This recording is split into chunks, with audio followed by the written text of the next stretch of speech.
El marido rico entregó un regalo a la amante en pleno juicio, y la esposa grávida miraba. El silencio del tribunal de Valencia era tan denso que Pilar podía escuchar los latidos de su propio corazón, mezclándose con los pequeños movimientos del bebé en su vientre. 8 meses de embarazo la tenían incómoda en aquella silla de madera, pero no era el peso de la criatura lo que más le dolía. Era el peso de la humillación. Rafael estaba allí, a apenas 3 metros de distancia, con el traje azul marino que ella le había comprado para su último aniversario. Qué irónica resultaba ahora esa elección. A su lado, Alejandra Santamaría lucía un vestido rojo que parecía haber sido elegido específicamente para destacar entre la seriedad de la sala. Su sonrisa era constante, casi burlona, como si todo aquello fuera un espectáculo montado para su entretenimiento. «Señoría», comenzó el abogado de Rafael con voz firme, «mi cliente ha sido más que generoso en esta separación. La señora Mendoza de Herrera no puede pretender». Pilar dejó de escuchar. Sus manos temblaban ligeramente mientras acariciaba su barriga. Ese gesto que se había vuelto automático en los últimos meses. Era lo único que la tranquilizaba cuando el mundo parecía desmoronarse a su alrededor. Su bebé. Lo único que Rafael no podía quitarle. El murmullo de las voces la devolvió a la realidad cuando notó que Rafael se había puesto de pie. El juez acababa de pedir un receso de 5 minutos para revisar unos documentos. Era entonces cuando sucedió. Con una sonrisa que Pilar conocía demasiado bien, esa sonrisa que solía dedicarle a ella cuando eran felices, Rafael metió la mano en el bolsillo interior de su chaqueta. El gesto era lento, deliberado, como si quisiera asegurarse de que todos lo estuvieran mirando.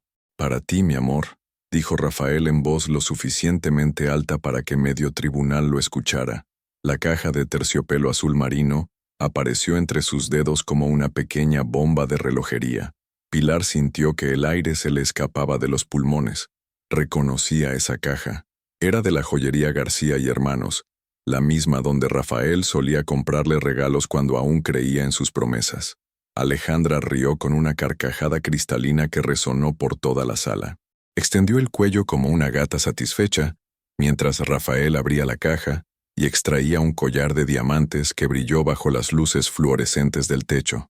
Los destellos parecían pequeños cuchillos que se clavaban directamente en el pecho de Pilar. «¡Qué hermoso!», exclamó Alejandra sin molestarse en bajar la voz. Rafael colocó el collar alrededor del cuello de su amante con la delicadeza de un ritual. Sus dedos se demoraron en la nuca de Alejandra, acariciándola con la misma ternura que una vez había reservado para Pilar. El cierre del collar hizo un pequeño clic que sonó como un disparo en el silencio tenso de la sala. Algunas personas comenzaron a cuchichear. Un anciano en la tercera fila negó con la cabeza. Una mujer joven tapó su boca con la mano, horrorizada. Pero Rafael y Alejandra parecían ajenos a todo, perdidos en su pequeña celebración privada en medio de la audiencia pública. Pilar sintió que las lágrimas se agolpaban en sus ojos, pero algo más fuerte que la tristeza comenzó a crecer en su pecho. Era una mezcla de rabia y vergüenza que le subía por la garganta como bilis. Llevó una mano temblorosa a su rostro, tratando de contener el llanto que amenazaba con desbordarla. Fue entonces cuando una voz suave pero firme rompió el hechizo. «Levanta la cabeza, Pilar. No viniste aquí sola». Era Julia. Su cuñada estaba de pie en la tercera fila, con una carpeta marrón entre las manos y una expresión que Pilar nunca antes había visto en su rostro. Una expresión que prometía que la historia apenas comenzaba. «¿Qué crees que contiene la carpeta de Julia? ¿Y tú? ¿Tendrías el valor de enfrentar a quien te humilló públicamente?» La carpeta que cambió el juego. Julia Mendoza de Herrera nunca había sido una mujer de muchas palabras, pero cuando hablaba, todos escuchaban. A sus 36 años, tenía esa presencia serena que solo desarrollan quienes han visto demasiado y han aprendido a guardar silencio hasta el momento preciso. Ese momento había llegado. Se acercó a Pilar con pasos firmes, ignorando completamente las miradas curiosas que se dirigían hacia ella. La carpeta marrón que llevaba en las manos parecía contener el peso del mundo, pero Julia la sostenía con la seguridad de quien sabe exactamente lo que hace. «Julia», susurró Pilar secándose las lágrimas con el dorso de la mano. «¿Qué haces aquí?» «Lo que debía hacer hace meses», respondió Julia, sentándose junto a su cuñada. «Protegerte de mi hermano». Rafael había notado la presencia de Julia y su expresión de satisfacción comenzó a desvanecerse. Conocía esa mirada de su hermana mayor. Era la misma que tenía cuando, de niños, lo descubría mintiendo a sus padres. Alejandra, ajena a la atención familiar, seguía admirando su reflejo en el cristal de la ventana, tocando el collar con los dedos como si fuera un talismán. «Señoría», interrumpió el abogado de Rafael, «solicitamos que se reanude la audiencia. Mi cliente tiene compromisos importantes esta tarde». El juez Martínez, un hombre de 60 años con bigote canoso y gafas que se deslizaban constantemente por su nariz, golpeó suavemente el martillo. «Muy bien, prosigamos. ¿La parte demandante tiene algo más que presentar?». El abogado de Pilar, un joven nervioso que hasta ese momento parecía resignado a perder el caso, miró a su clienta con incertidumbre. Pilar sintió que su corazón se aceleraba. No tenían nada más. No tenían... «Sí, señoría», dijo Julia, poniéndose de pie. «Tenemos documentación adicional que consideramos relevante para este caso». Rafael se enderezó en su silla como un resorte. Su abogado, un hombre mayor con aires de superioridad, frunció el ceño. «Protesto, señoría. La señora no forma parte de este proceso. No puede... La señora es hermana del demandado y testigo de varios hechos relevantes», cortó Julia con voz clara. «Además, estos documentos fueron entregados a la parte demandante hace exactamente», consultó su reloj, 10 minutos. «Están en regla». Pilar miró a Julia con asombro. ¿Cuándo había tenido tiempo de coordinar eso con su abogado? Pero el joven letrado ya estaba asintiendo, aparentemente tan sorprendido como todos los demás. Julia abrió la carpeta con movimientos deliberados. El primer documento que extrajo era una copia de un acuerdo prenupcial. Pilar reconoció las firmas inmediatamente. La suya, delicada y redondeada, y la de Rafael, angular y presuntuosa. «Este es el acuerdo prenupcial firmado por ambas partes hace 8 años», comenzó Julia, entregando la copia al juez. «En la cláusula quinta, apartado C, se establece claramente que en caso de infidelidad pública comprobable, los bienes adquiridos durante el matrimonio se distribuirán en favor de la parte agraviada en una proporción de 70-30. El silencio que siguió fue diferente al anterior. Este no era expectante, era mortal. Rafael palideció visiblemente y por primera vez desde el inicio de la audiencia, dejó de sonreír. Eso no es relevante», tartamudeó Rafael. «No hay pruebas de infidelidad pública. Alejandra y yo». «¿Alejandra y tú qué, hermano?», preguntó Julia con una frialdad que helaba la sangre. «¿No habéis hecho pública vuestra relación? ¿Ese collar que acabas de ponerle en el cuello no cuenta como una demostración pública?». Alejandra, que hasta ese momento había permanecido ajena a la tensión creciente, comenzó a entender que algo estaba terriblemente mal. Su mano subió instintivamente al collar, como si quisiera protegerlo. Julia continuó extrayendo documentos de la carpeta, recibos de hoteles, fotografías impresas de redes sociales, capturas de pantalla de conversaciones. Cada papel que colocaba sobre la mesa del juez era como una piedra más en el muro que se alzaba contra Rafael. «Y finalmente», dijo Julia sacando el último documento con la teatralidad de quien guarda lo mejor para el final, «tenemos el informe de la joyería García y Hermanos, fechado hace 3 días». Pilar vio cómo el rostro de Rafael pasaba del blanco al verde. Alejandra dejó de respirar. «¿Qué dice ese informe?», preguntó el juez, ajustándose las gafas. Julia sonrió por primera vez desde que había entrado en la sala. No era una sonrisa dulce. «Que las piedras de ese collar fueron extraídas de una pulseira que mi hermano regaló a su esposa hace 5 años. Las mismas piedras, señoría, recicladas». El collar de la vergüenza, el informe de la joyería García y Hermanos, cayó sobre la mesa del juez como una sentencia de muerte. El papel crujió levemente cuando el magistrado lo desplegó, pero ese sonido insignificante resonó en el silencio de la sala como un trueno. Alejandra llevó ambas manos al collar instintivamente, como si quisiera arrancárselo del cuello, pero sus dedos temblaron tanto que no logró encontrar el cierre. El metal que minutos antes había sentido fresco y glorioso contra su piel, ahora le quemaba como hierro candente. «No, no puede ser», murmuró, pero su voz se quebró a mitad de la frase. Rafael había cerrado los ojos y apretaba los puños sobre la mesa con tanta fuerza que sus nudillos se veían blancos. Por primera vez en meses, Pilar vio a su marido tal como era, un hombre pequeño, desesperado, atrapado en su propia mentira. El juez Martínez leyó el informe en voz alta, con esa precisión fría que solo poseen los funcionarios judiciales cuando ejecutan justicia. Certificamos que las piedras diamante del collar modelo Valencia 2024 fueron extraídas y reengastadas de una pulsera modelo Promesa 2019, previamente adquirida por el señor Rafael Mendoza de Herrera, el 15 de abril de 2019. Firmado, Miguel García Castellanos, gemólogo certificado. Cada palabra era una bofetada pública. Pilar recordó perfectamente esa pulsera. Rafael se la había regalado cuando descubrieron que estaban esperando su primer bebé, el que perdieron a los 4 meses.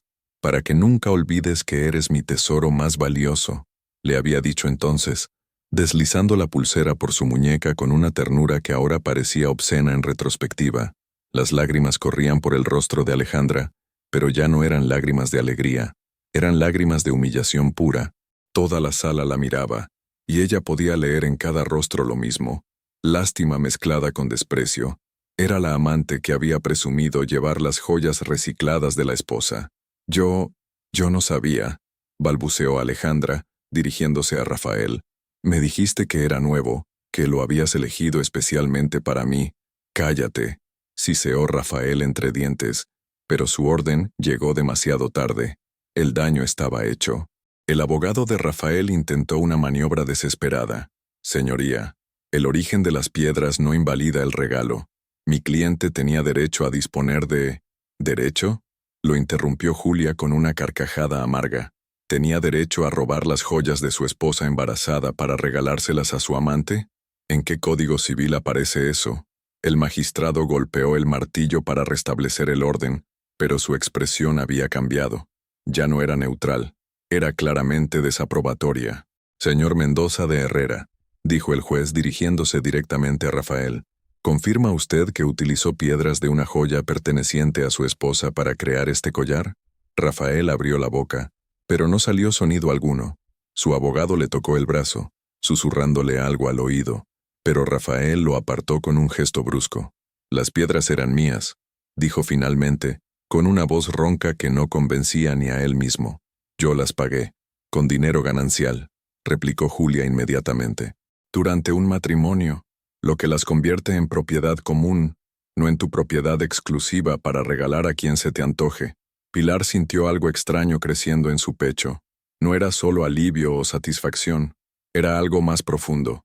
Era la sensación de estar recuperando su dignidad pedazo a pedazo. Miró a Alejandra, que seguía llorando silenciosamente con las manos en el collar, y por primera vez no sintió odio hacia ella. Sintió lástima. La mujer había sido tan manipulada como ella misma. El juez consultó algunos documentos antes de continuar. Señorita Santa María, dijo dirigiéndose a Alejandra, ¿estaba usted al corriente del origen de estas joyas? Alejandra negó con la cabeza frenéticamente, sin poder articular palabra. Las lágrimas habían arruinado su maquillaje perfectamente aplicado, y ahora parecía una versión grotesca de sí misma. Señoría, intervino Julia, consideramos que este collar debe ser retirado inmediatamente y entregado a su legítima propietaria. Las piedras fueron sustraídas sin consentimiento de la señora Mendoza de Herrera. El abogado de Rafael se puso de pie de un salto. Eso es inadmisible. No pueden confiscar propiedad privada sin una orden judicial. ¿Propiedad privada?, preguntó el juez con tono seco. Según este informe, las piedras fueron sustraídas de una joya que pertenece a la demandante. Oficial Morales, llamó a la funcionaria judicial. Proceda a retirar el collar y registrarlo como evidencia hasta que se determine la propiedad legal de las piedras. El silencio que siguió fue sepulcral. Alejandra miró a Rafael con una expresión de traición absoluta, pero él había apartado la vista, incapaz de enfrentar las consecuencias de su propia crueldad. La oficial se acercó a Alejandra con guantes blancos y una bolsa de evidencias. El momento había llegado.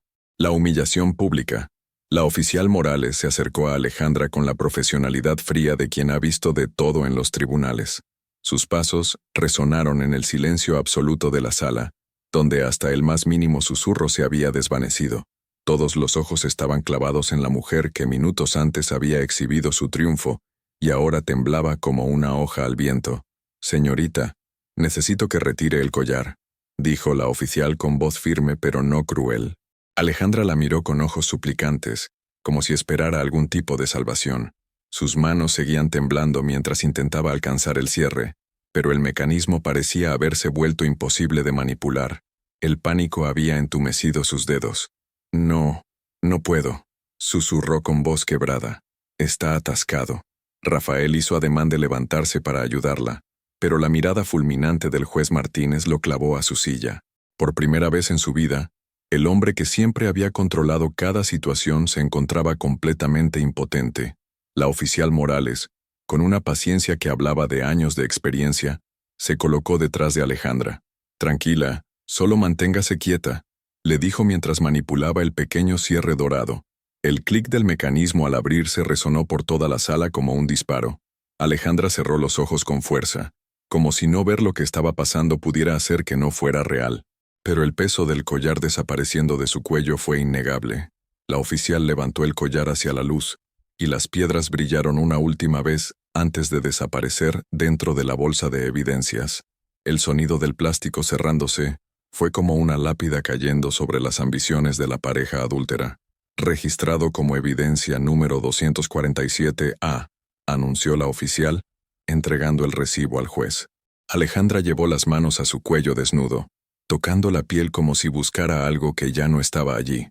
Su rostro era un mapa de humillación, lágrimas que habían corrido el rímel, mejillas rojas de vergüenza, y una expresión de pérdida absoluta que contrastaba brutalmente con la arrogancia de media hora antes. Rafael finalmente estalló. «¡Esto es una farsa!», gritó poniéndose de pie tan bruscamente que su silla se tambaleó. «Ese collar fue un regalo legítimo. No pueden robárnoslo así». «¿Robarlo?», preguntó Julia con una frialdad que helaba la sangre. «Hermano, ¿de verdad acabas de usar la palabra robar?». El juez golpeó el martillo con fuerza. «Orden en la sala. Señor Mendoza de Herrera, siéntese inmediatamente o será retirado por desacato». Rafael se dejó caer en su silla, pero su rostro había adquirido un color rojizo que indicaba que estaba al borde de una explosión emocional. Su abogado le susurraba urgentemente al oído, tratando de calmarlo, pero Rafael lo apartó con un gesto violento. «Pilar», dijo Rafael de repente, volviéndose hacia su esposa con una desesperación que ella nunca había visto en él. «Pilar, por favor, esto es una locura. Tú sabes que nosotros...». Pilar lo miró a los ojos por primera vez en meses. Vio al hombre con quien se había casado, pero también vio al hombre que la había traicionado de la manera más cruel posible. Cuando habló, su voz sonó más firme de lo que había sonado en todo el día. «Lo que yo sé, Rafael, es que esas piedras me las regalaste cuando perdí a nuestro primer bebé. Me dijiste que cada diamante representaba una lágrima que habíamos derramado juntos». Su voz se quebró ligeramente, pero continuó. «Y ahora descubro que se las diste a ella. ¿Cómo pudiste?». Las palabras de Pilar cayeron sobre Rafael como martillazos. Alejandra, que había estado llorando en silencio, levantó la vista con una expresión de horror creciente. «¿Un bebé perdido?», susurró Alejandra, mirando alternativamente a Pilar y a Rafael. «¿Me regalaste las joyas de un bebé muerto?». Rafael palideció hasta un punto que parecía que fuera a desmayarse. «Alejandra, no es lo que...». «No me toques», gritó Alejandra, apartándose de Rafael como si fuera veneno. «Eres un monstruo. ¿Cómo pudiste hacerme esto? Me convertiste en cómplice de esto». La sala entera presenció el momento en que la relación entre los amantes se fracturó irreparablemente. Alejandra se levantó tambaleándose, con el rostro desfigurado por el llanto y la repugnancia. «Yo no sabía», dijo dirigiéndose a Pilar con voz desesperada. «Te juro por lo más sagrado que yo no sabía nada de esto. Si lo hubiera sabido jamás». «Alejandra, no digas nada más», le gritó Rafael, pero ella ya no lo escuchaba. La mujer que había entrado al tribunal como una reina, ahora corría hacia la salida como una fugitiva, tapándose el rostro con las manos mientras la seguían los murmullos de desaprobación de toda la sala. Rafael se quedó solo, abandonado incluso por la mujer por quien había destruido su matrimonio, enfrentando las miradas de juicio de un tribunal entero que acababa de presenciar su caída en picado, desde la arrogancia hasta la más absoluta humillación. El juez Martínez consultó su reloj y anunció: haremos un receso de 30 minutos. Cuando regresemos, espero que todas las partes hayan reflexionado sobre lo que acaba de suceder aquí. Pero para Rafael, esos 30 minutos se antojaban una eternidad en el infierno. El hombre que se quedó solo. El silencio que siguió a la salida de Alejandra fue diferente a todos los anteriores. No era expectante ni tenso, era vacío. Rafael permanecía sentado en su silla, mirando fijamente la puerta por donde había desaparecido la mujer por quien había apostado todo. Sus manos temblaban ligeramente mientras intentaba procesar que acababa de quedarse completamente solo. Durante el receso, la sala se había vaciado casi por completo, pero los pocos que quedaron no perdían oportunidad de lanzarle miradas de desprecio. Rafael podía escuchar los susurros, las palabras que creían que no llegaban a sus oídos. Monstruo, sin corazón, qué hombre más despreciable. Su abogado, don Fernando Castilla, un hombre de 60 años con 4 décadas de experiencia en casos de divorcio, se acercó con expresión grave. «Rafael, tenemos que hablar», dijo en voz baja, sentándose junto a él. «Esto se ha vuelto insostenible». ¿Insostenible? Rafael levantó la vista por primera vez desde que Alejandra había huido. «Usted me dijo que este caso estaba ganado. Me dijo que Pilar no tenía nada contra mí. Eso era antes de que tu hermana apareciera con medio archivo judicial», replicó el abogado con cierta dureza. «Y definitivamente era antes de que montaras ese espectáculo patético con el collar. ¿En qué estabas pensando?» Rafael abrió la boca para defenderse, pero no encontró palabras. Por primera vez en su vida adulta, no tenía una respuesta preparada. No tenía una justificación brillante. Solo tenía el peso aplastante de sus propias decisiones. Pensaba que ella vería que había elegido, que había tomado una decisión, murmuró finalmente. ¿Una decisión? Don Fernando se quitó las gafas y las limpió con movimientos bruscos. Rafael, lo que hiciste fue humillar públicamente a tu esposa embarazada con joyas robadas. No hay estrategia legal que pueda salvar eso. Mientras tanto, en el otro extremo de la sala, Pilar permanecía junto a Julia, quien no había dejado de revisar documentos durante todo el receso. La carpeta marrón parecía inagotable, como si Julia hubiera estado preparándose para esta guerra durante meses. «¿Cómo conseguiste todo esto?», preguntó Pilar en voz baja señalando los papeles. Julia levantó la vista y por primera vez desde el inicio del día, su expresión se suavizó ligeramente. «Llevo 6 meses siguiéndole la pista a mi hermano», admitió. «Desde que me enteré de lo vuestro. Contraté un detective privado, revisé registros públicos, hablé con antiguos empleados de su empresa. Rafael siempre fue descuidado cuando creía que nadie lo estaba mirando». Pilar sintió una mezcla de gratitud y dolor. Gratitud porque no estaba tan sola como había creído. Dolor porque había necesitado que alguien más descubriera la verdad que ella se había negado a ver. «¿Por qué?», preguntó simplemente. «Porque eres mi familia», respondió Julia. «Y porque mi hermano se convirtió en alguien que no reconozco. Nuestros padres no criaron a un hombre capaz de hacer lo que te ha hecho». El juez Martínez regresó a la sala acompañado de la oficial Morales y un segundo funcionario judicial que Pilar no había visto antes. La expresión del magistrado era severa, como si el receso hubiera servido para que él también reflexionara sobre la gravedad de lo que había presenciado. «Se reanuda la sesión», anunció golpeando el martillo. «Antes de continuar con el procedimiento, debo informar que he solicitado la presencia del fiscal en virtud de los posibles delitos que han salido a la luz durante esta audiencia». Rafael se enderezó bruscamente en su silla. «¿Fiscal? ¿Qué fiscal? ¿De qué delitos habla?»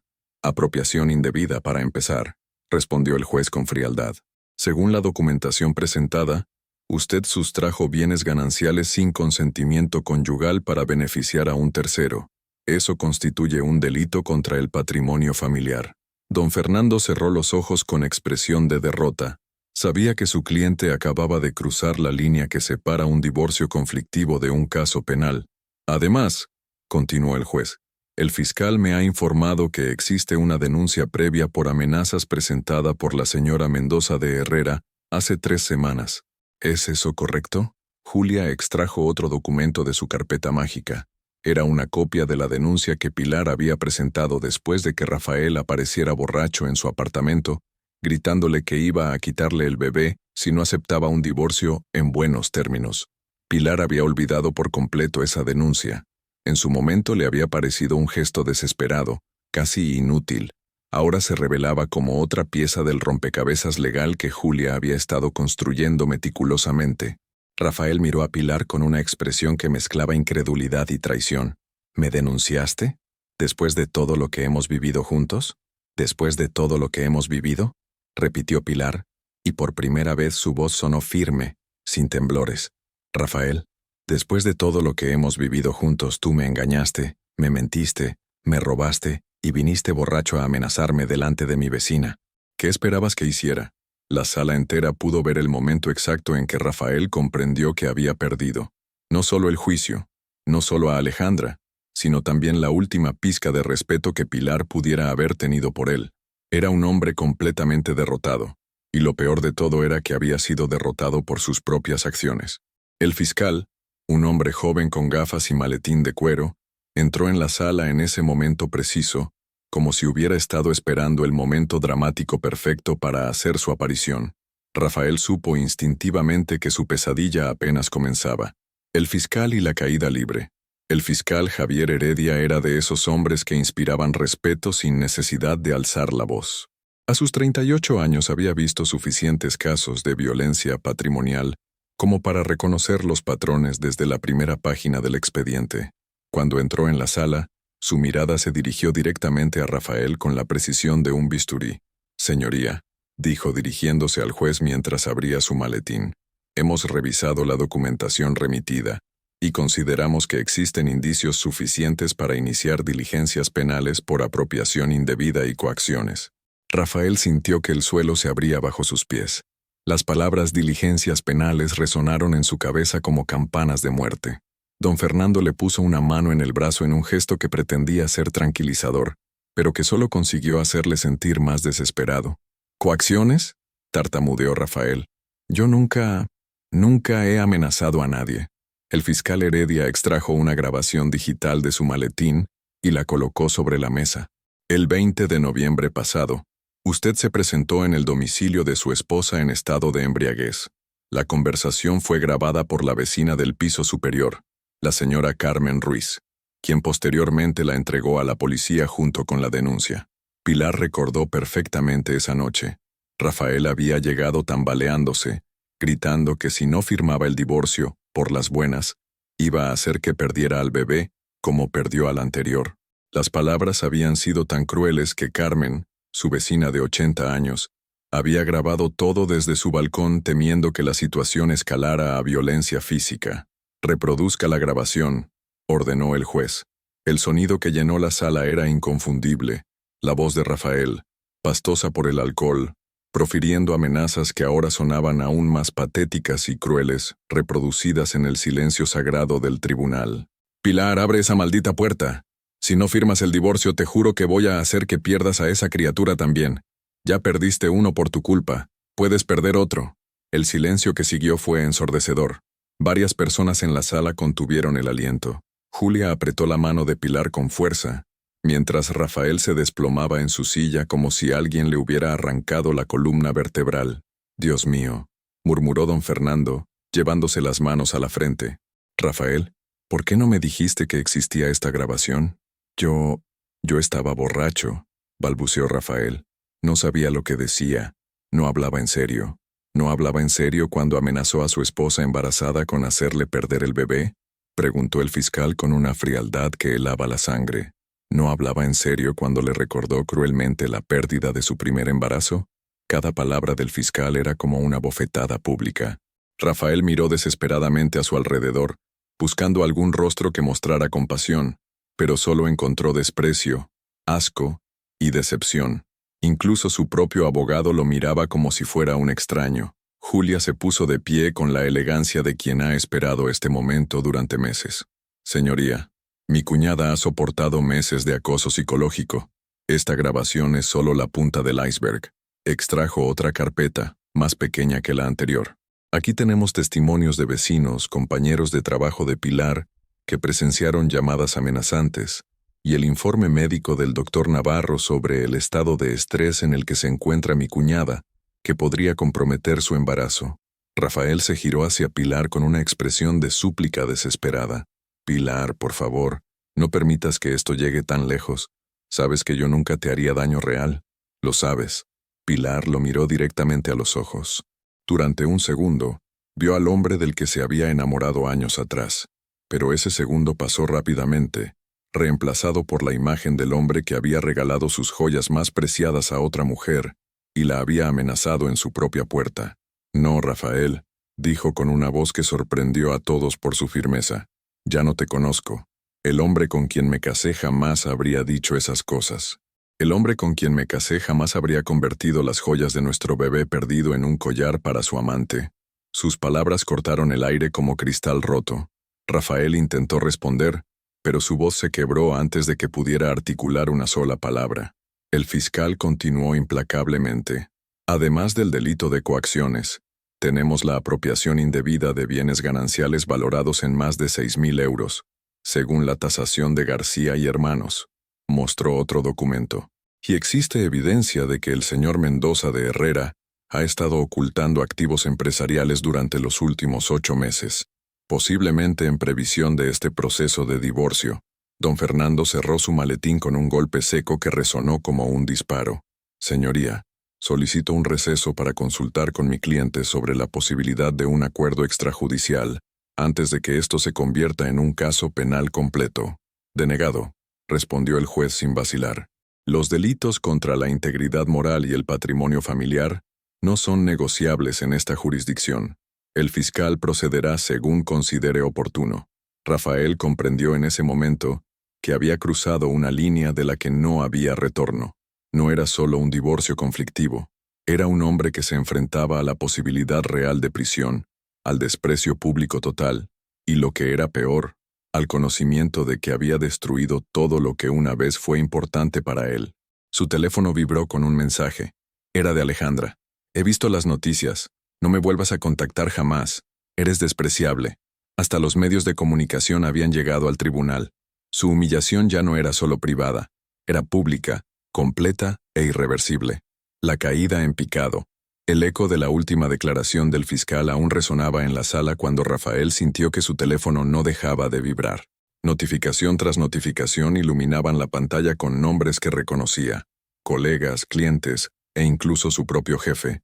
La noticia había salido en los medios digitales con una velocidad que lo dejó paralizado. Empresario amenaza a esposa embarazada tras regalar joyas robadas a su amante. El titular del Levante había sido devastadoramente preciso. Su empresa, Construcciones Mendoza, llevaba su apellido. Su reputación profesional estaba directamente ligada a su imagen personal, y esa imagen acababa de hacerse pedazos delante de toda Valencia. Cada vibración del teléfono era como una pequeña muerte profesional. Don Fernando le arrebató el móvil de las manos. «Deja de mirar eso», le susurró con urgencia. «Concéntrate en lo que está pasando aquí. Lo otro ya no tiene arreglo». Pero Rafael ya no escuchaba. Sus ojos estaban fijos en las caras de la gente que ocupaba la sala pública. Algunos lo miraban con curiosidad morbosa, otros con asco evidente. Una mujer mayor, sentada en la tercera fila, negaba con la cabeza mientras susurraba algo a su compañera. Podía leer en sus labios: «Qué vergüenza de hombre». El juez Martínez consultó el reloj de pared y golpeó el martillo. Dadas las circunstancias excepcionales de este caso, y en vista de la gravedad de las evidencias presentadas, procederemos directamente a la resolución provisional. Su voz tenía la solemnidad de quien está a punto de cambiar vidas para siempre. En el asunto de la custodia del menor por nacer, este tribunal otorga la guarda y custodia exclusiva a la señora Pilar Mendoza de Herrera. Pilar sintió que algo se liberaba en su pecho. No era alegría exactamente, sino alivio. Un alivio profundo y sanador que le permitió respirar con normalidad por primera vez en meses. En cuanto al régimen de visitas del señor Rafael Mendoza de Herrera, continuó el juez, quedarán suspendidas hasta la resolución del proceso penal, y en cualquier caso, deberán ser supervisadas por un trabajador social designado por el tribunal. Rafael se puso de pie tambaleándose. ¿Supervisadas? No puedo ver a mi propio hijo sin supervisión. Señor Mendoza de Herrera. La voz del juez se había endurecido. Usted amenazó a su esposa embarazada con hacerle perder el bebé. Este tribunal no puede confiar en que un hombre capaz de tal crueldad pueda ejercer la paternidad sin supervisión. Las palabras del juez se clavaron en Rafael como puñales. Miró hacia Pilar, esperando encontrar algún vestigio de la mujer que una vez lo había amado, alguna señal de que intercedería por él. Pero Pilar tenía una mano protectora sobre su vientre y lo miraba con una expresión que él nunca había visto antes. Lo miraba como a un extraño peligroso. El fiscal Heredia se levantó para hacer su declaración final. Señoría, desde la Fiscalía procederemos inmediatamente con la imputación por delitos de coacciones y apropiación indebida. Solicitamos medidas cautelares que incluyan la prohibición de acercamiento a menos de 500 metros de la víctima y su domicilio. Concedido, respondió el juez sin vacilar. Rafael sintió que las piernas le fallaban. No solo había perdido a su familia, ahora ni siquiera podía acercarse a la mujer con quien había compartido 8 años de su vida. Era como si se hubiera convertido en un criminal. Y lo peor de todo, era que empezaba a darse cuenta de que quizás eso era exactamente lo que era. Julia se acercó al estrado con un último documento. Señoría, en nombre de mi cuñada, presentamos también una demanda civil por daños morales y psicológicos, valorados en 50.000 euros, además de la devolución inmediata de todos los bienes gananciales sustraídos. El número cayó sobre Rafael como una losa. 50.000 euros. Su empresa ya estaba en números rojos por la crisis del sector de la construcción. Sus clientes principales empezaban a cancelar contratos. Su cuenta corriente estaba prácticamente vacía después de meses financiando la vida de lujo que compartía with Alejandra. Su teléfono volvió a vibrar. Esta vez era su socio, Miguel Torrente. Rafael, los clientes nos están cancelando los contratos. El ayuntamiento ha suspendido el proyecto de Las Palmeras. Tenemos que hablar urgentemente. Después llegó otro mensaje, de su hermano menor, David. He visto las noticias. Mamá está hospitalizada por la impresión. ¿Cómo pudiste hacernos esto? Su propia familia lo estaba repudiando. La madre que lo había criado estaba en el hospital por la vergüenza de sus actos. Rafael cerró los ojos y por primera vez desde el inicio de toda esta pesadilla, se permitió comprender la magnitud real de lo que había hecho. No había destruido solo su matrimonio, había destruido su reputación, su empresa, su relación con sus padres, su futuro como padre. Había cambiado una vida respetable por una aventura que ahora se revelaba como la decisión más estúpida y cruel de su existencia. Cuando abrió los ojos, vio que Pilar se dirigía hacia la salida del tribunal, acompañada de Julia. Caminaba con la espalda recta, la cabeza alta, una mano protegiendo a su bebé. Era la imagen de una mujer que había encontrado su fuerza precisamente en el momento en que él había perdido la suya. «¡Pilar!», gritó desesperado. «Pilar, por favor». Ella se detuvo en la puerta y se giró para mirarlo una última vez. Sus ojos ya no tenían lágrimas. Tenían algo mucho peor para Rafael. Tenían pena. Lo miraba con la misma compasión que se siente por un animal herido que hay que sacrificar. «Adiós, Rafael», dijo con voz clara. «Ojalá algún día entiendas lo que has perdido». Y desapareció por la puerta, llevándose con ella los últimos restos del hombre que Rafael había creído ser. Fuera del tribunal, los periodistas esperaban. Rafael podía escuchar las preguntas que gritaban: ¿es cierto que amenazó a su esposa embarazada? ¿Confirma que regaló a su amante joyas de un bebé fallecido? Su humillación ya no era privada, era pública, eterna e irreversible. El precio de la arrogancia. 3 días después del juicio, Rafael se encontraba sentado en el despacho que había sido su orgullo durante 15 años, rodeado de cajas de cartón y una montaña de facturas impagadas. Las paredes, antes decoradas con certificados de obras importantes y fotografías con políticos locales, ahora lucían cuadrados más claros donde habían colgado los marcos que ya había empaquetado. Su socio, Miguel Torrente, entró sin llamar. Su rostro reflejaba una mezcla de tristeza y reproche que Rafael conocía demasiado bien últimamente. El ayuntamiento ha rescindido definitivamente el contrato de Las Palmeras, anunció Miguel sin preámbulos. Y la promotora de los apartamentos en Cullera también. Dicen que no pueden asociar su marca con lo que ha salido en los medios. Rafael no levantó la vista de los papeles que tenía delante. Facturas, notificaciones bancarias, requerimientos de pago.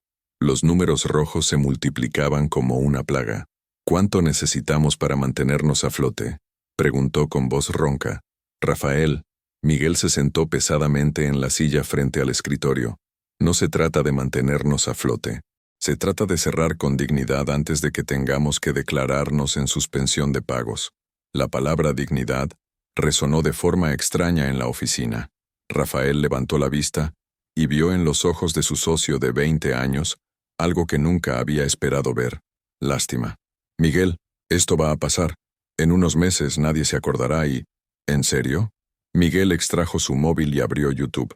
¿Has visto esto?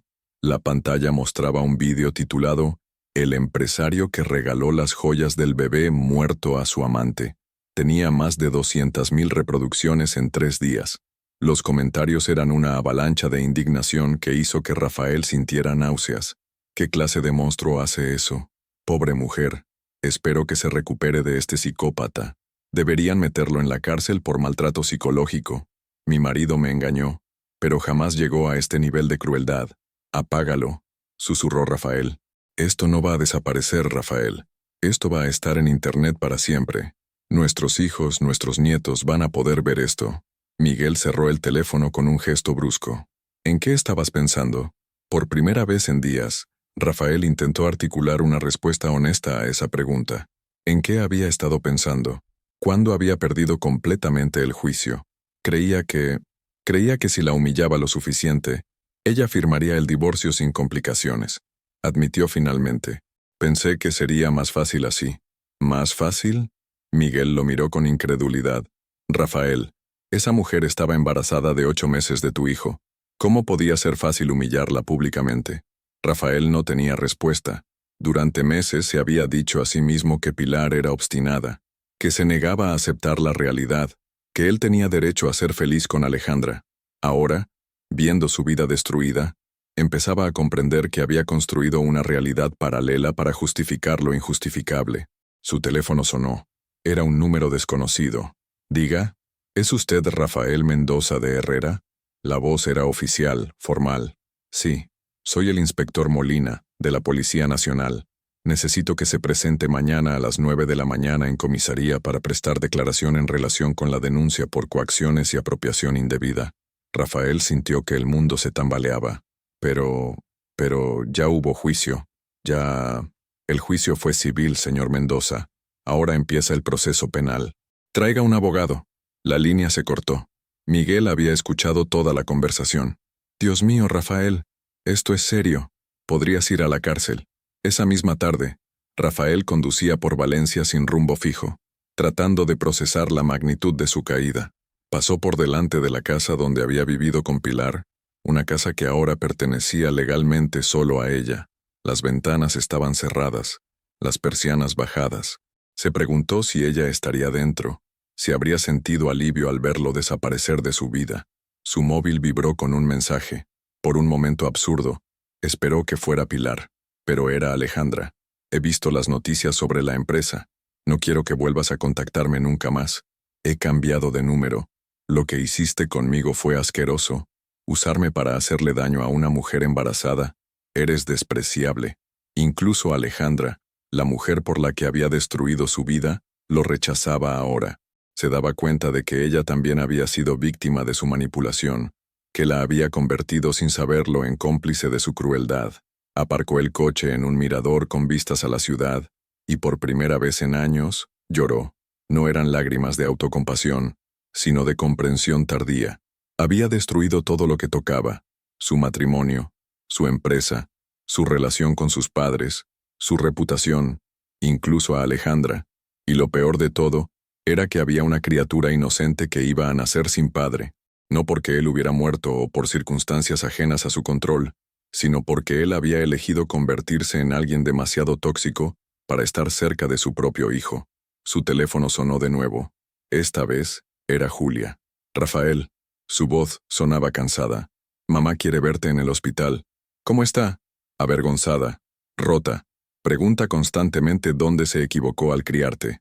Hubo una pausa larga. Pilar está bien, por si te interesa saberlo. Fuerte. Más fuerte de lo que tú nunca fuiste. Julia, Mañana es el funeral del padre de Pilar. Murió de un infarto cuando vio las noticias. Su hija embarazada y humillada públicamente, su yerno convertido en el hazmerreír de Valencia. Su corazón no pudo con tanta vergüenza. La línea se cortó, dejando a Rafael con un silencio que era más ensordecedor que cualquier grito. Había matado al padre de Pilar, no directamente, pero su crueldad había sido la gota que colmó el vaso de un hombre mayor con problemas cardíacos. Ahora era un viudo el que tendría que enterrar a su suegro, sabiendo que sus acciones habían contribuido a esa muerte. Rafael miró la ciudad que se extendía bajo él, y comprendió que ya no tenía lugar en ella.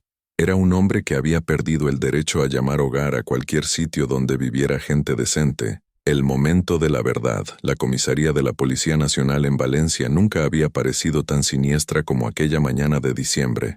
Rafael llegó acompañado de un abogado de oficio. Don Fernando había renunciado al caso después de ver las noticias. Un joven nervioso llamado Carlos Rivas, que apenas tenía 5 años de experiencia, y una cartera de clientes compuesta principalmente por ladrones de poca monta y conductores ebrios. Recuerde, le susurró Rivas mientras esperaban en la sala gris y fría.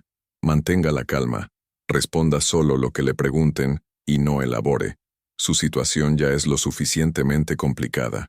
Rafael asintió, pero sus manos temblaban ligeramente. Había pasado la noche en vela, repasando mentalmente cada decisión que lo había llevado hasta allí. El inspector Molina, un hombre de mediana edad con expresión severa y bigote canoso, los hizo pasar a una sala de interrogatorios que olía a café frío y desesperación. Señor Mendoza de Herrera, comenzó el inspector consultando un expediente grueso. Está usted aquí en calidad de investigado por los delitos de coacciones y apropiación indebida. ¿Entiende la gravedad de los cargos? Sí, murmuró Rafael. Tenemos la grabación de sus amenazas a su esposa embarazada. Tenemos los documentos que prueban que sustrajo bienes gananciales para regalárselos a su amante. Tenemos testimonios de vecinos sobre su comportamiento agresivo. El inspector hizo una pausa deliberada. Y ahora tenemos algo más. Rafael sintió que el estómago le daba un vuelco. ¿Qué más? El inspector extrajo una carpeta nueva del expediente. Su esposa ha presentado un informe médico. Los niveles de estrés que ha soportado durante estos meses han puesto en riesgo su embarazo. Está en reposo absoluto por amenaza de parto prematuro. La voz del policía se endureció. Sus acciones no solo la han dañado psicológicamente, sino que han puesto en peligro la vida de su hijo. Las palabras cayeron sobre Rafael como martillazos. Su propio comportamiento había puesto en riesgo la vida del bebé que supuestamente quería conocer. Era un nivel de autodestrucción que ni siquiera él había imaginado posible. Yo no sabía, balbuceó. ¿No sabía qué? ¿Que amenazar a una mujer embarazada con hacerle perder el bebé podía causarle estrés? La pregunta del inspector goteaba sarcasmo. ¿En serio vamos a fingir que no sabía eso? Carlos Rivas intentó intervenir. Inspector, mi cliente está dispuesto a colaborar plenamente con la investigación. Su cliente, replicó Molina, va a colaborar tanto si quiere como si no, porque tenemos pruebas suficientes para procesarlo con o sin su cooperación. Sonó el teléfono del inspector. Después de una breve conversación, colgó con expresión grave. Señor Mendoza, tengo noticias que no le van a gustar. Su esposa ha ingresado esta madrugada en el hospital. Contracciones prematuras. Está en el 7º mes. El mundo de Rafael se desplomó por completo. Se puso de pie tan bruscamente que la silla cayó hacia atrás. ¿Está bien? ¿El bebé está bien? Por ahora sí, pero los médicos dicen que el estrés acumulado ha sido el desencadenante. Felicidades, señor Mendoza. Ha conseguido poner en riesgo la vida de su propio hijo. Rafael se dirigió hacia la puerta, pero el inspector lo detuvo. ¿A dónde cree que va? Tiene una orden de alejamiento. No puede acercarse al hospital. Es mi hijo, gritó Rafael con desesperación. Su hijo, respondió el inspector con frialdad, está ahora mismo luchando por sobrevivir por su culpa. Y usted está aquí, donde debe estar, respondiendo por sus crímenes. La interrogación continuó durante 3 horas más. Rafael confesó todo. Las amenazas, el robo de las joyas, los meses de acoso psicológico. Ya no tenían nada que ocultar, nada que proteger. Su vida había sido completamente desmontada pieza por pieza. Cuando finalmente salió de comisaría, encontró a Julia esperándolo en la entrada. Su rostro reflejaba una mezcla de agotamiento y determinación que Rafael reconoció. Era la expresión de alguien que había tomado una decisión definitiva. ¿Cómo está?, preguntó Rafael inmediatamente. Estable. El bebé también. Sin tu presencia, claro está. Julia encendió un cigarrillo con manos que temblaban ligeramente. He venido a decirte algo, hermano. ¿Qué? Que esto se acabó. Nuestra relación familiar se acabó. Mamá no quiere volver a verte. Papá dice que ya no tiene hijo mayor. David ha cambiado de apellido. Dio una calada profunda. Y yo voy a ser la madrina de ese bebé, porque va a necesitar una figura paterna decente en su vida. Y claramente tú no puedes ser esa persona. Rafael sintió que las piernas le fallaban. No solo había perdido a su esposa y a su hijo, había perdido a su familia entera. Julia, por favor. No. Ella tiró el cigarrillo y lo pisó con fuerza. No hay por favor. No hay segundas oportunidades. No hay perdón para lo que has hecho. Ese hombre en el hospital, luchando por su vida a los 7 meses, es tu hijo. Y por tu culpa puede que no sobreviva. Las lágrimas empezaron a rodar por las mejillas de Rafael, pero Julia no mostró compasión. Si ese bebé muere, continuó con voz glacial, no solo serás un maltratador, serás un asesino, y si sobrevive, crecerá sabiendo que su padre casi lo mata antes de nacer. Julia se dio la vuelta para marcharse, pero se detuvo. Ah, y por si te interesa saberlo, Pilar está escribiendo un libro sobre su experiencia. Ya tiene editor. Se va a titular Las joyas de un bebé muerto. Tu nombre va a estar en cada página. Rafael se quedó solo en la entrada de comisaría, rodeado de transeúntes que seguían sus vidas normales, ajenos al hecho de que estaban pasando junto a un hombre que había destruido completamente todo lo que una vez fue. Por primera vez en su vida, Rafael Mendoza de Herrera se enfrentó a la verdad desnuda. Era un hombre que había puesto en riesgo la vida de su propio hijo por orgullo, crueldad y estupidez. Y ya no había vuelta atrás. El renacimiento 6 meses después del juicio, Pilar Mendoza se encontraba en la terraza de su nuevo apartamento en el barrio del Carmen, amamantando a Diego, su hijo de 4 meses. El bebé había nacido sano después de 3 semanas de reposo hospitalario, y ahora era un niño fuerte y risueño que llenaba de luz cada rincón de la casa. La vista desde la terraza abarcaba gran parte de Valencia. Era un piso modesto, pero era suyo, completamente suyo. Había sido comprado con el dinero de la indemnización que Rafael había tenido que pagar, y cada ladrillo representaba su libertad recuperada. Julia llegó con 2 cafés y se sentó junto a su cuñada, contemplando al bebé con esa sonrisa que reservaba solo para él. ¿Cómo van las ventas del libro?, preguntó. Pilar sonrió con una mezcla de orgullo y sorpresa que aún la sorprendía a ella misma. El editor dice que van a hacer una segunda edición. Al parecer muchas mujeres se identifican con la historia. Miró a Diego, que se había quedado dormido en sus brazos. Es extraño pensar que algo tan doloroso pueda ayudar a otras personas. Las joyas de un bebé muerto se había convertido en un fenómeno editorial inesperado. No era solo la historia de una traición. Era el relato de cómo una mujer había encontrado fuerzas que no sabía que tenía cuando todo parecía perdido. Las cartas de lectoras llegaban cada día, contándole historias similares, agradeciendo su valentía para contar la verdad. ¿Y las conferencias? La próxima semana voy a Barcelona, después Madrid. Me han invitado a hablar en un congreso sobre violencia psicológica. Pilar acomodó mejor a Diego en sus brazos. Nunca imaginé que mi dolor pudiera convertirse en algo útil para otras mujeres. El timbre sonó. Era Carmen, la vecina anciana que había grabado las amenazas de Rafael. Desde el juicio se había convertido en una especie de abuela adoptiva para Diego. ¿Cómo está mi nieto favorito?, preguntó con su sonrisa desdentada, extendiendo los brazos para coger al bebé. Perfecto, como siempre, respondió Pilar entregándoselo. ¿Has visto las noticias? Carmen asintió con expresión grave. Sí, 3 años de prisión. Bien merecidos los tiene. La sentencia de Rafael había sido definitiva la semana anterior. 3 años de cárcel por coacciones y apropiación indebida, más la inhabilitación para ejercer actividades empresariales durante 5 años. Su empresa había quebrado completamente. Su reputación estaba destruida para siempre. ¿Cómo te sientes?, preguntó Julia. Pilar reflexionó unos momentos antes de responder. Aliviada. No alegre, pero aliviada. Justicia, supongo. Miró hacia la ciudad que se extendía bajo ellas. Durante meses pensé que la justicia sería verlo sufrir como yo sufrí, pero ahora entiendo que la verdadera justicia es esto: poder criar a mi hijo en paz, escribir, ayudar a otras mujeres, tener una vida propia. El móvil de Julia vibró. Leyó el mensaje y frunció el ceño. Es Miguel Torrente, el ex socio de Rafael. Dice que Rafael está pidiendo verte, que quiere disculparse antes de entrar en prisión. Pilar no dudó ni un segundo. No. ¿Estás segura? Completamente. Sus disculpas no van a cambiar nada de lo que pasó. No van a devolver la vida al padre que perdí. No van a borrar los meses de terror que viví. Rafael necesita disculparse para sentirse mejor consigo mismo, pero yo no necesito escucharlo. Carmen aplaudió suavemente. Muy bien dicho, hija. Los perdones se ganan, no se mendigan. ¿Y qué hay de Alejandra?, preguntó Julia con curiosidad. Pilar había sabido por terceros que Alejandra había abandonado Valencia inmediatamente después del juicio. Se había marchado a Barcelona, donde había conseguido un trabajo modesto en una oficina. Según las noticias que llegaban, estaba en terapia psicológica tratando de procesar cómo había sido manipulada para participar en la humillación de otra mujer. Espero que esté bien, dijo Pilar con sinceridad. Al final, ella también fue víctima de Rafael.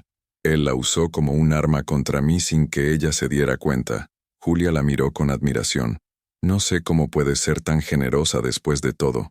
Porque el odio me estaba matando, respondió Pilar simplemente. Y yo tengo un hijo que criar. No puedo permitirme el lujo de desperdiciar energía odiando. Diego se despertó y comenzó a hacer ruiditos. Pilar lo tomó en brazos y se dirigió hacia el interior del apartamento. Las paredes estaban decoradas con fotografías del bebé, algunos dibujos que había hecho durante su recuperación, y en un lugar prominente, la primera copia de su libro. Se detuvo frente al espejo del pasillo. La mujer que la miraba desde el reflejo era diferente a la que había entrado en aquel tribunal 6 meses atrás. Sus ojos tenían una seguridad que antes no poseían. Su postura era erguida, confiada. Había perdido peso, pero había ganado algo mucho más valioso. Había ganado respeto por sí misma. Su teléfono sonó. Era su editor. Pilar, tengo buenas noticias. Una productora quiere los derechos para hacer una película basada en tu libro. ¿Una película? Sí. Dicen que es una historia que necesita ser contada. Una historia sobre cómo una mujer puede reconstruirse completamente después de ser destruida. Pilar miró a Diego, que la observaba con esos ojos oscuros que se parecían tanto a los suyos. ¿Sabes qué?, le dijo a su editor. Acepto, pero con una condición. Quiero que parte de los beneficios vayan a una fundación de ayuda a mujeres maltratadas. Cuando colgó el teléfono, se sentó en el sofá con Diego en brazos. Julia y Carmen la observaban desde la cocina, preparando la cena. ¿Te arrepientes de algo?, preguntó Julia. Pilar pensó en todo lo que había perdido. La casa grande, la vida cómoda, la ilusión de un matrimonio perfecto. Pero también pensó en todo lo que había ganado. Su dignidad, su independencia, la certeza de que podía sobrevivir a cualquier cosa. Solo de una cosa, respondió, de no haberme dado cuenta antes de mi propia fuerza. Diego sonrió en sus brazos, uno de esos primeros gestos conscientes que hacen que el corazón de una madre se hinche de amor.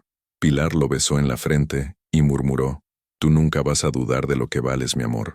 Nunca». Mientras el sol se ponía sobre Valencia, Pilar Mendoza supo que su historia no era la de una mujer que había sido traicionada y humillada.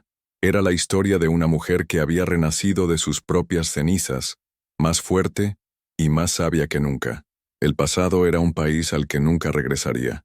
El futuro era suyo, completamente suyo, para escribirlo como quisiera. La mujer que renació. 2 años después, Pilar Mendoza se encontraba en el escenario del Palau de la Música de Valencia, frente a más de 1000 mujeres que habían venido a escuchar su conferencia, De víctima a vencedora, el poder de la reconstrucción personal. Diego, ahora un niño de 2 años y medio con ojos curiosos y sonrisa traviesa, jugaba tranquilamente en primera fila bajo el cuidado de Julia. Hace 3 años, comenzó Pilar con voz firme y clara. Yo era una mujer que había perdido todo. Mi matrimonio, mi autoestima, mi confianza en el futuro. Estaba embarazada de 8 meses y mi mundo se desmoronó en un tribunal, delante de extraños que presenciaron mi humillación más profunda. El silencio en el auditorio era absoluto. 1000 historias personales resonaban con cada una de sus palabras. Ese día descubrí que las joyas que guardaba como recuerdo de mi bebé perdido habían sido convertidas en un collar para la amante de mi marido. En ese momento creí que era la mujer más desafortunada del mundo. Pilar hizo una pausa, buscando los ojos de Diego. Hoy sé que fue el día que comencé a renacer. Los aplausos fueron espontáneos, cálidos, llenos de comprensión. La traición nos duele porque destroza la imagen que teníamos de nuestra vida, pero también nos libera de vivir en la mentira. El dolor que sentí fue real, profundo, devastador, pero me enseñó algo que jamás habría aprendido en la comodidad.